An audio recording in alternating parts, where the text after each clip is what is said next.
Hi everyone, welcome to our YouTube channel nursing with Vimal Kumar. आज हम बात करने वाले हैं बायोलॉजी के 11th क्लास के चैप्टर के बारे में, जिसका नाम है बायोलॉजिकल क्लासिफिकेशन, जीव जगत का वर्गीकरण। आज हम इसके 15 प्रश्न देखेंगे जो कि एग्जाम में काफ़ी बार पूछे गए हैं, जो कि बीएससी नर्सिंग एग्जाम के PYQ भी हैं, PYQ हैं, जो कि एग्जाम में काफ़ी बार पूछे गए हैं। आइए बात करेंगे कि कौन से वो प्रश्न हैं, देखेंगे। पहला प्रश्न है, निम्नलिखित में से कौन सा एक डीएनए वायरस है? इसका आप लोग आंसर बताएंगे।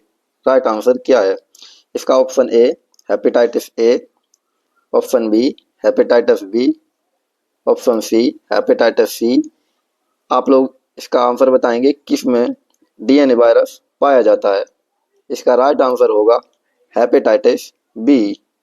इसका राइट आंसर होगा हेपेटाइटिस बी, जो कि एक एसटीडी डिजीज है, एसटीडी रोग है, जो कि सेक्सुअल ट्रांसमिटेड डिजीज है, जो कि सेक्सुअल ट्रांसमिटेड डिजीज है, जो कि लीवर को डिफेक्ट करता है, लीवर को। इसमें हेपेटाइटिस बी जब किसी को हो जाता है तो उसका लीवर खराब हो जाता है, लीवर में प्रॉब्लम आ जाती है। क्वेश्चन नंबर 2 की तरफ चलेंगे। चपटा-कृमियों में फ्लैटवर्म में पाई जाने वाली विशिष्ट कोशिकाओं का प्रकार पहचानें जो परागण नियमन में मदद करता है। इसका आप लोग राइट आंसर बताएंगे। इसका राइट आंसर क्या है? राइट आंसर इसका क्या होगा? ऑप्शन ए मध्यचर्म, ऑप्शन बी ज्वाला कोशिकाएं, ऑप्शन सी मूल कोशिकाएं, ऑप्शन डी उपरोक्त में से कोई नहीं। इसका राइट आंसर आप लोग बताएंगे। इसका राइट आंसर क्या है? इसका राइट आंसर होगा ऑप्शन बी ज्वाला कोशिकाएं, जो कि परासरण नियमन में मदद करती हैं। ये इसका मुख्य काम है। इसके अतिरिक्त ये उत्सर्जन में भी मदद करती हैं, जो कि ज्वाला कोशिकाएं चपटा-कृमि में पाई जाती हैं। अगले प्रश्न की ओर चलेंगे। अगला प्रश्न है, विटेकर ने कितने संघों में जीवों को वर्गीकृत किया? इसका राइट आंसर बताएंगे। Option A 3, option B 5, 7, 9। इसका राइट आंसर आप लोग कमेंट करेंगे। इसका राइट आंसर क्या होगा? इसका राइट आंसर होगा option B 5। R H Whittaker ने जीवों को 5 जगत में वर्गीकरण किया था। वो 5 जगत कौन से हैं? 5 जगत कौन से हैं, बात करेंगे। पहला जगत है मोनिरा, दूसरा है प्रोटिस्टा, तीसरा है कवक, चौथा है पादप, पांचवा है एनीमिलिया। बात करेंगे मोनिरा की। इसमें सारे के सारे जीवाणु, इसे जीवाणु जगत भी कहते हैं, जीवाणु आते हैं इसमें। प्रोटिस्टा में एक कोशिकीय यूकैरियोट आते हैं, और कवक में यूकैरियोटिक बहुकोशिकीय आते हैं, पादप में भी यूकैरियोटिक बहुकोशिकीय आते हैं, और एनीमिलिया में भी यूकैरियोटिक बहुकोशिकीय आते हैं। अगले प्रश्न की ओर चलेंगे। प्रश्न नंबर 4 क्या है? किस संघ के सदस्यों को आमतौर पर स्पंज के रूप में जाना जाता है? इसका राइट आंसर आप लोग कमेंट करेंगे। इसका राइट आंसर क्या होगा? Option A porifera, option B ctenophora, option C annelida, option D cnidaria. इसका राइट आंसर आप लोग कमेंट में बताएंगे। इसका राइट आंसर क्या होगा? इसका राइट आंसर होगा option A Porifera. Porifera Porifera के संघ के जितने भी प्राणी होते हैं वे सभी कोशिकीय संगठन दर्शाते हैं। कौन सा संगठन दर्शाते हैं? कोशिकीय संगठन। ये पॉरीफेरा संघ के जितने भी जीव होते हैं सभी कोशिकीय संरचना दर्शाते हैं, जो कि कोशिकाओं से बने होते हैं। इनमें ऊतक इस तरह का संगठन नहीं होता है, ना अंग तंत्र का होता है, जो कि कोशिकाओं से सिर्फ मिलकर बने होते हैं। अगले प्रश्न की ओर चलेंगे। अगला प्रश्न है, पोषण की हेटेरोट्रॉपिक विधि प्रमुख रूप से मौजूद नहीं है। इसका राइट आंसर आप लोग कमेंट करेंगे। इसका राइट आंसर क्या होगा? ये कह रहा है कि कौन सा सपोषी है। इसका option A monera, option B कवक, option C animalia, option D पादप। इसका राइट आंसर आप लोग कमेंट करेंगे। इसका राइट आंसर क्या होगा? इसका राइट आंसर क्या होगा? ऑप्शन डी, पादप। चूंकि जो मोनेरा है ये विषमपोषी होता है। कैसा होता है? विषमपोषी होता है। कवक भी विषमपोषी होता है। एनिमिलिया भी विषमपोषी होता है, जो कि परपोषी होता है। और जो पादप होते हैं ये प्रकाश संश्लेषण के द्वारा अपना भोजन खुद बनाते हैं। प्रकाश संश्लेषण के द्वारा भोजन खुद बनाते हैं, जो कि स्वपोषी हैं। वही पूछ रहा है, पोषण की हेट्रोट्रोपिक विधि प्रमुख रूप से मौजूद नहीं है, यानी कि विषम पोषण इसमें नहीं पाया जाता है। तो इसका राइट आंसर क्या होगा? ऑप्शन डी इसका राइट आंसर हो जाएगा। क्या? Option D. अगले प्रश्न की ओर चलेंगे, प्रश्न नंबर 6वें की ओर। निम्नलिखित में से किस में काइटिन की कोशिका भित्ति होती है? बात करेंगे कोशिका भित्ति काइटिन की किस में होती है। इसका राइट आंसर क्या होगा? Option A monera, option B कवक, एनिमिलिया, पादप। इसका राइट आंसर आप लोग कमेंट में बताएंगे। इसका राइट आंसर क्या होगा? इसका राइट आंसर होगा कवक। ये प्रश्न काफी बार पूछा गया है। ये शायद सी नेट एग्जाम 2025 में भी पूछा गया था। ये काफी इम्पोर्टेंट क्वेश्चन है। और मैं आपको बता दूं कि ये जो सेल वॉल से रिलेटेड क्वेश्चन आते हैं, सेल वॉल से रिलेटेड क्वेश्चन आते हैं, ये एग्जाम में किसी ना किसी एग्जाम में पूछ ही लिया जाता है। जो कि सेल वॉल की बात करें तो मोनेरा में किसकी बनी होती है? मोनेरा में पेप्टिडो ग्लाइकेन, जो कि एक कार्बोहाइड्रेट होता है। मोनेरा में पेप्टिडोग्लाइकेन की कोशिका भित्ति बनी होती है। कवक में काइटिन की बनी होती है। और एनिमिलिया में कोशिका भित्ति होती नहीं है। पादप में सेलुलोज की बनी होती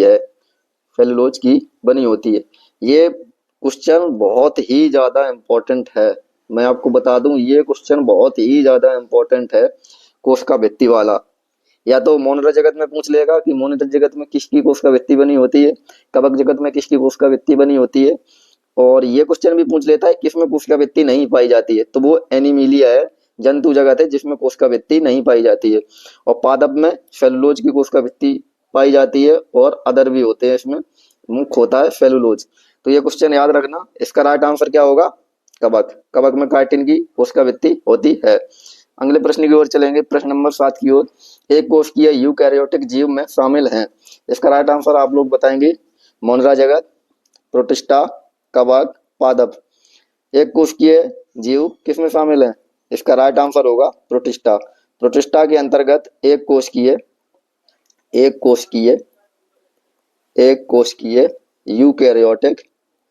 यूकैरियोटिक जीव आते हैं। अगले प्रश्न की ओर चलेंगे, प्रश्न नंबर 8 की ओर, कि निम्नलिखित में से कौन एक प्रोटिस्ट है? इसका राइट आंसर आप लोग कमेंट बॉक्स में बताएंगे। इसका राइट आंसर क्या है? Option A chlorella, option B paramecium, option C amoeba, option D सभी। इसका राइट आंसर क्या होगा? कौन प्रोटिस्टा जगत का प्राणी है? इसका राइट आंसर होगा ऑप्शन डी, क्योंकि क्लोरेला भी इसका राइट आंसर होगा ऑप्शन डी, क्योंकि क्लोरेला भी और पैरामीशियम भी और अमीबा भी ये तीनों ही प्रोटिस्टा जगत के प्राणी हैं। अगले प्रश्न की ओर चलेंगे। अगला प्रश्न 9 नंबर, कोमा के आकार के जीवाणुओं को निम्न प्रकार वर्गीकृत किया गया है। Coccus, bacillus, vibrio, spirillum. इसका राइट आंसर आप लोग बताएंगे। इसका राइट आंसर क्या होगा? कोमा के आकार का जीवाणुओं को निम्न प्रकार में वर्गीकृत किया गया। इसका राइट आंसर होगा ऑप्शन सी वाइब्रियम। जो कि कोमा के आकार का जीवाणु होता है, ऐसा कोमा के टाइप का होता है जो जीवाणु होता है, वाइब्रियम। कोकस कैसा होता है? ये गोलाकार होता है। कोकस कैसा होता है? गोलाकार। और बैसिलस कैसा होता है? बैसिलस होता है दंडाकार, रॉड लाइक स्ट्रक्चर। और वाइब्रियम स्पाइरिलम कैसा होता है? ये ऐसा होता है सांप के आकार का, घुमावदार। ये जीवाणुओं के आकार हैं। जीवाणुओं के आकार की बात हो रही है, आकार के आकार, सॉरी, जीवाणुओं के आकार की बात हो रही है, जो कि 4 प्रकार के होते हैं, कोकस, बैसिलस, वाइब्रियम, स्पाइरिलम। तो इस प्रश्न का राइट आंसर क्या होगा? वाइब्रियम। समझ में आया आपको? क्वेश्चन नंबर 10 की तरफ चलते हैं। जीवाणुओं में पोषण की कौन सी विधि पाई जाती है? ऑप्शन ए प्रकाश संश्लेषक फुफौसी, रसायन संश्लेषक फुफौसी, विषमपोषी, यह सभी। इसका राइट आंसर क्या होगा? इसका राइट आंसर होगा ऑप्शन डी, ये सभी। क्योंकि जो जीवाणु होते हैं उसमें प्रकाश संश्लेषक फुफौसी भी होते हैं, रसायन संश्लेषक फुफौसी भी होते हैं और विषमपोषी भी होते हैं। इसमें सबसे ज्यादा विभिन्नता पाई जाती है जीवाणुओं में, पोषणता के आधार पर सबसे ज्यादा विभिन्नता पाई जाती है, सबसे ज्यादा विभिन्नता। अगले प्रश्न की ओर चलते हैं। अगला प्रश्न है, आर्की बैक्टीरिया कहाँ रहते हैं? ऑप्शन ए नमकीन झरने में, ऑप्शन बी गर्म झरने में, ऑप्शन सी दलदली क्षेत्र में, ऑप्शन डी ये सभी। इसका राइट आंसर आप लोग बताएंगे। इसका राइट आंसर क्या होगा? इसका राइट आंसर होगा ऑप्शन डी, यह सभी। क्योंकि जो आर्की बैक्टीरिया होते हैं विपरीत विपरीत परिस्थितियों में भी जीवन यापन करते हैं, विपरीत परिस्थितियों में जीवन यापन करते हैं, जो कि गर्म झरने, नमकीन झरने, दलदली क्षेत्र, इन सभी में जीवित रह सकते हैं। इसका राइट आंसर होगा ऑप्शन डी। अगले प्रश्न की ओर चलेंगे। अगला प्रश्न है, यू बैक्टीरिया की उपस्थिति की विशेषता क्या है? ये पूछ रहा है कि यू बैक्टीरिया में क्या क्या पाया जाता है। इसका राइट आंसर क्या होगा? ऑप्शन ए कठोर कोशिका भित्ति, ऑप्शन बी परमाणु झिल्ली, ऑप्शन बी परमाणु झिल्ली। ये शायद मिसप्रिंट हो गया है, एक सेकंड। कोशिका भित्ति, यहाँ कोशिका झिल्ली होनी चाहिए, यहाँ कोशिका झिल्ली होनी चाहिए, ये गलत है। इसका राइट आंसर आप लोग बताएंगे कि इसका राइट आंसर क्या होगा? कोशिका भित्ति, कोशिका झिल्ली, ऊतक स्तरीय संगठन, ये सभी। यू बैक्टीरिया के सापेक्ष में आप लोग बताएं क्या होगा इसका राइट आंसर? इसका राइट आंसर होगा कठोर कोशिका भित्ति। क्योंकि जो यू बैक्टीरिया होता है इसमें कोशिका झिल्ली पाई नहीं जाती है, कोशिका झिल्ली की जगह मीसोसोम, नाम सुना होगा आपने, मीसोसोम संरचना पाई जाती है, संरचना पाई जाती है। क्योंकि यू बैक्टीरिया कोशिकीय, एक कोशिकीय होते हैं, तो इनमें कोशिकीय स्तर का संगठन होता है, कोशिकीय स्तर का संगठन होता है, स्तर का संगठन होता है। तो ऊतक स्तर का संगठन में पाया नहीं जाएगा, कोशिका झिल्ली इनमें होती नहीं है, तो इसका राइट आंसर हो जाएगा ऑप्शन ए। अगले प्रश्न की ओर चलेंगे, प्रश्न नंबर 13 की तरफ। साइनोबैक्टीरिया में कौन सा क्लोरोफिल पाया जाता है? इसका राइट आंसर आप लोग कमेंट में बताएंगे। Option A chlorophyll A, option B chlorophyll B, chlorophyll C और ये सभी। इसका राइट आंसर क्या होगा? इसका राइट आंसर होगा क्लोरोफिल ए। साइनोबैक्टीरिया में, जिसे बीजीए ब्लू ग्रीन एल्गी कहते हैं, इसमें पाया जाता है क्लोरोफिल, क्लोरोफिल ए। अगले प्रश्न की तरफ चलेंगे। अगला प्रश्न है 14, विशिष्ट कोशिकाएं जिनमें नोस्टॉक नाइट्रोजन का स्थिरीकरण करता है। इसका राइट आंसर क्या होगा? Alveoli, hydrocyst, hyphae, conidia. इसका राइट आंसर क्या होगा? इसका राइट आंसर होगा हाइड्रोसिस्ट। हाइड्रोसिस्ट नोस्टॉक जीवाणु में कोशिकाएं पाई जाती हैं जो कि थोड़ी मोटी होती हैं, बड़ी होती हैं। जैसे कि ये एक जीवाणु है, तो ये हाइड्रोसिस्ट कोशिका है, इसके चारों तरफ पाई जाती है। तो ये जो होती हैं हेटेरोसिस्ट कोशिकाएं, ये नाइट्रोजन का स्थिरीकरण स्थिरीकरण स्थिरीकरण करती हैं नोस्टॉक में। अगले प्रश्न की चलेंगे। अगला प्रश्न है, प्रोकैरियोटिक केवल इसमें शामिल हैं। ये पूछ रहा है कि प्रोकैरियोटिक किस जगत में आता है? मोनिरा, प्रोटिस्टा, कवक, एक और दो, दोनों। इसका राइट आंसर क्या होगा? इसका राइट आंसर कमेंट में बताएं। इसका राइट आंसर होगा ऑप्शन ए मोनिरा। चूंकि मोनिरा जगत को ही प्रोकैरियोटिक प्रोकैरियोटिक कहा जाता है, प्रोकैरियोटिक कहा जाता है, क्योंकि मोनिरा जगत में सारे के सारे जीवाणु आते हैं, ज्यादातर जीवाणु होते हैं, ज्यादातर जीवाणु होते हैं। तो ये 15 प्रश्न थे जो कि एग्जाम में काफी बार पूछे गए हैं बीएससी नर्सिंग के, और काफी और अदर मेडिकल एग्जाम होते हैं उनमें भी पूछे गए हैं।